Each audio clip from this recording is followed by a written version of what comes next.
তিন ফরম্যাটের তিন অধিনায়কের মতের অমিল, ড্রেসিং রুমে বাড়ছে দূরত্ব। অভিযোগ রয়েছে অধিনায়করা নিজ নিজ সংস্করণ নিয়ে বেশি ফোকাসড, আর এর প্রভাবই কি পড়ছে টাইগারদের খেলায়। তিন অধিনায়ক, তিনটা আলাদা চিন্তা, প্রত্যেকেরই থাকে আলাদা পরিকল্পনা ও দর্শন।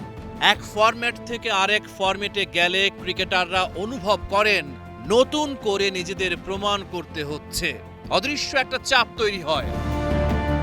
তিন অধিনায়কের ভার বহন করতে গিয়ে বাংলাদেশ দল স্বাভাবিক ছন্দ হারিয়েছে, যে কারণে ক্রিকেটারদের এক সুতোয় বাঁধা সম্ভব হচ্ছে না। অভিযোগ রয়েছে টেস্ট অধিনায়ক শান্ত নিজের দল নিয়ে ভাবেন, ওয়ানডে অধিনায়ক মিরাজ তার নিজের পরিকল্পনায় ব্যস্ত, টি-20 অধিনায়ক লিটন আবার আলাদা ছকে হাঁটেন। তিনটা আলাদা স্রোত বইছে।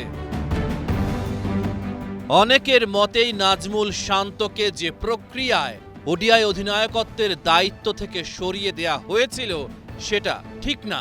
2025 সালে শ্রীলঙ্কা সফরে যাওয়ার আগের দিন শান্তর বদলে অধিনায়ক করা হয় মেহেদী হাসান মিরাজকে। টেস্ট সিরিজ শেষ করেই শান্ত নিজেই নেতৃত্ব ছাড়ার ঘোষণা দেন। সেই সময় থেকেই ড্রেসিং রুমে অস্বস্তির শুরু। 2025 থেকে 2027 টেস্ট চ্যাম্পিয়নশিপ চক্রে বাংলাদেশের নেতৃত্ব দেবেন শান্ত। 2027 সালের ওডিআই বিশ্বকাপ পর্যন্ত ওডিআই দলের অধিনায়কত্ব করবেন মিরাজ, আর লিটন দাসকে অধিনায়ক করা হয়েছে 2028 সালের টি-20 বিশ্বকাপ পর্যন্ত। Rahman pair, star news.